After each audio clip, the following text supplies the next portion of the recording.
listening this morning, and we hear so much about AI. I think in hospitality, ultimately, while enabling, but it's still very much about the human connection.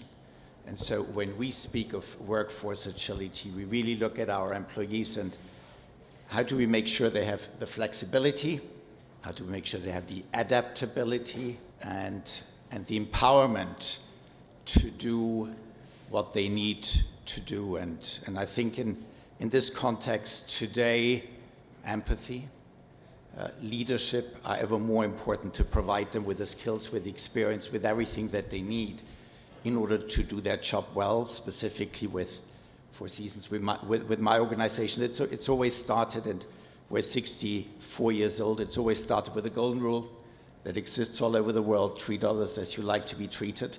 And while that sounds very, very basic, but I think it's so essential, in fact, as the basis for what we do, how we engage with one another, and how we do stay agile, how we do stay current, and how do we stay modern with the demands in the ever-changing world. We see it certainly at this stage very much as an enabler rather than a replacement. Technology supports us greatly in frankly, some of the chores that are harder to do or at awkward hours.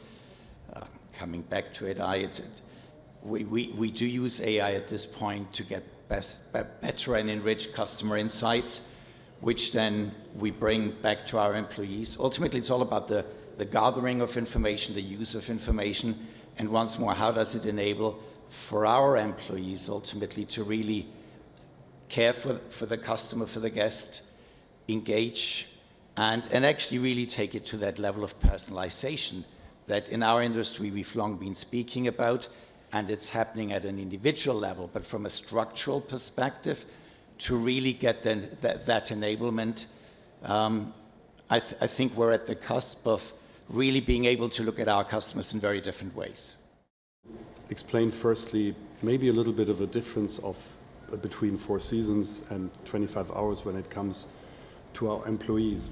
I'm the biggest fan of Four Seasons, my big benchmark, but we are certainly different in a way which also made it a bit more risky in our world to deal with the customer, because we're not luxury. We are trying to create a world which is much more relaxed, and we were trying to give our employees a lot of freedom from the beginning when we were still a small company. So we didn't build so much on SOPs and standards as I would do if I would be Four Seasons, because it's about luxury and it's about a perfect, excellent service. So we took that risk by giving them the freedom to say the guest is not the king, but the guest is on the same level, and we left them a lot of space to communicate properly, or improperly sometimes. That's the risk which we took. Lately, things have changed in our industry, at least in Europe, and this is something where we need to look at. We had the pandemic, and after the pandemic, in Europe at least, we had a lot of employees who left the hospitality industry. And at the same time, something came up which we were trying to understand first and then also support. It's the request of our employees, and also the demand to have a job which is more purpose-driven. We spoke a lot about like purpose-driven jobs, and this is something where we were trying to cope with over the last 5 years, and we're still in the process of doing it. And that's something which I think is very important to discuss. What does that mean in the future? We really like to look ahead, and I think we all want to forget how we were tested. Well, maybe not forget, but how we were tested during the pandemic. And certainly in tourism and hospitality, it really challenged the resilience of our business model. The world recovered, I think, in similar ways, but at different times and with different pace. And what you describe in this part of the world, frankly, looking at our organization specifically, we're in relatively good shape.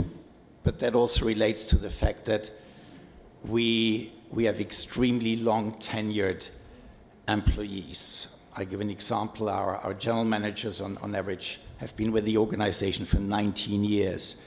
If you go a layer up, it's 25 years at a regional VP level. But even the leadership across in our hotels is well above 10 years. So very long tenured, very experienced base, if you will, but with a very, very strong culture. And that culture has always allowed for us to recruit, to be very active in labor markets. And so specifically in this part of the world, we're doing relatively well, if I would summarize it. However, to Christoph's point, I think the pandemic also in many ways was only an accelerator of a number of things to happen anyway. And when we look at a modern workforce today, so more purpose-driven for sure, looking for faster career acceleration for sure, those are considerations. Also, I think it's shifted from a more compensation-oriented mindset to a more what we call total rewards. So money matters, but there are a number of other factors that play a major role. And I think whether that's luxury hospitality or whether that's across all levels in our business, I think that holds true altogether.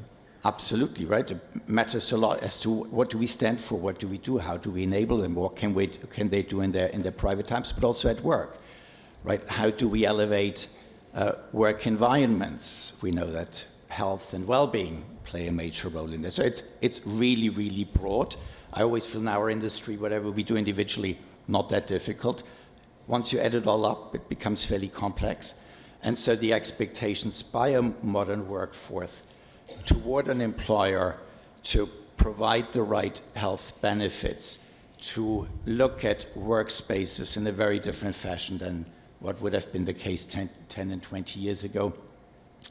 How we assist them in their career, and when we talk here about governments and supporting what we do is and I heard in the opening speech this morning around curiosity. How do we as employers, but also governments, support learning to work with new tools and new technologies for that workforce to be enabled to take full advantage of the opportunities that they're being presented with? Yeah, I would like to add something onto it. Rainer and I had a chance yesterday to listen to the Minister of the Cabinet of the UAE, and it was a very, very impressive speech, and I remember a few things. And one, I mean, I don't want to compare hospitality with the UAE, but at the end of the day, it's also an organization. And what His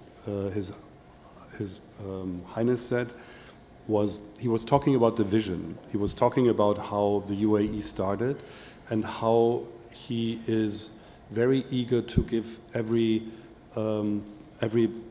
citizen of the UAE a vision.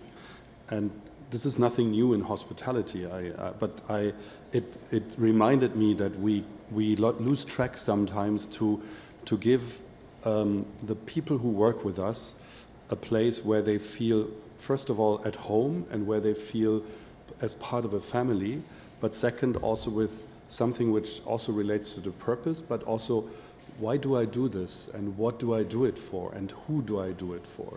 And this is something which we should not underestimate. And something else which popped up in my mind when I was listening to this great gentleman, it was also about the emotional intelligence, which is becoming much, much more important in the future. As Rainer said in the very beginning, we will have much more support tools in the future, AI technology. We can, support so many things. But our business, other than aluminium, of course, you also need emotional intelligence when you build up a big aluminium firm. But in our case, it's directly related to the relationship between the guest and the employee. And it's all about, emotional intelligence. And how do you train that? So this is something else. How do we deal with education in the future? Thank you.